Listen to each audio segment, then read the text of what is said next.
actually today are produced by algae that have little small plates of calcium carbonate in their structure, and when they die, these plates fall to the seafloor as mud. So this probably represents just many, many layers of algal life. There's also some interesting things to see on the top here. See a lot of little fossils in here, and then you can see this one big circular feature. It's actually got some pyrite and some layering. Anybody want to take a guess on what that is?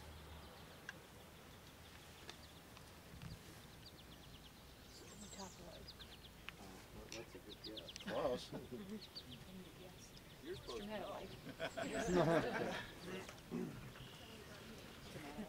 Yes, I think that's a stromatolite.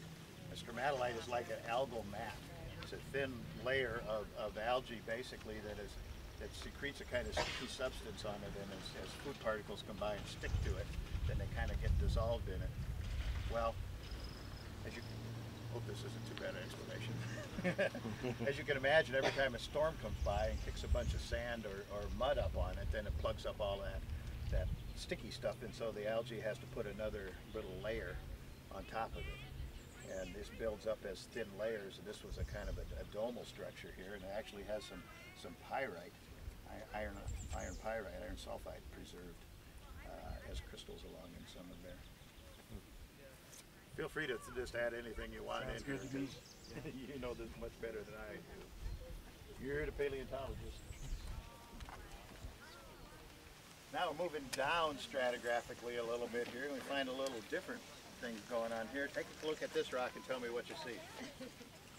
Don't be shy. There's lots of little interesting things in here. You touch it, it doesn't bite. Won't even break. It might. Something out here with that.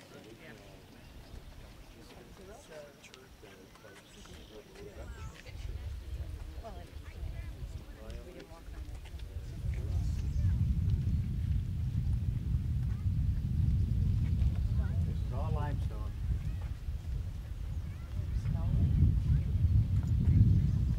I think water would scour something like that. Yeah, that's probably a good bet. This was a burrow, some animal was burrowed down into that limestone. Living in a hole in the ground, and then the little daughter died and got filled in with something softer that dissolved out a little easier. What's this thing? Nobody's identified that for me. What does it look like? Not a cephalopod. Brachiopod? Nope, not that either. Common small. Very common little critter. Yeah, it's a snail. It's a gastropod. Snails are incredibly tough critters. They live in a lot of different environments, from the bottom of the ocean to the trees, as you know. Adapt well. So this rock is really pitted with a lot of burrows. It's got fossils in it like gastropods. There's other fossils here if you look a little closer. Now this is a piece of the Idiastroma beds, the ones from the slabs that we see out there. This was what the fountain was made out of originally. Stromatoporoids, again, these little sponge-like critters. You can see the little fingers there. These ones that have a kind of a structure to them, a radiating structure of corals, Babasites we call them. You can see some of them are encrusted with these sponges.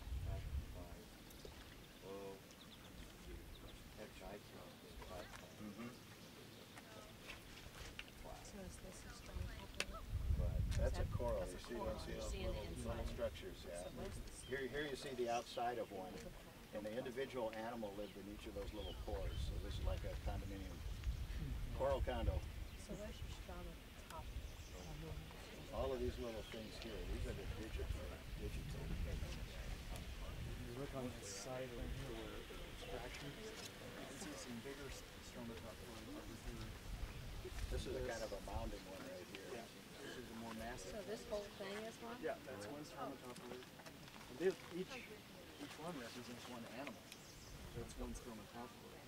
And one sponge. Whereas, like Ray said, these sponges, these are colonies. There's thousands of individuals occupying one massive skull.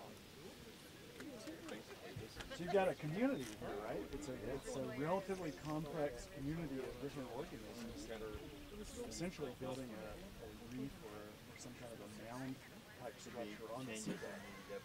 So you would suppose life must have been pretty good. Life was good back in the Devonian. And geologists can infer a lot from the fossils too. When you see corals, you see a lot of corals like this. Corals have special requirements. They usually have to live in the photic zone, so sunlight usually has to get through to them. They need relatively clean water. You can't have a hypersaline or a lot of mud in it, plugs them all up. You have to have currents moving past it, so you can infer sort of what the environment and the depth of the seafloor was by looking at these various animals. Things like the gastropods and brachiopods, for instance, they can live in much nastier environments, so you can't tell quite so much from them.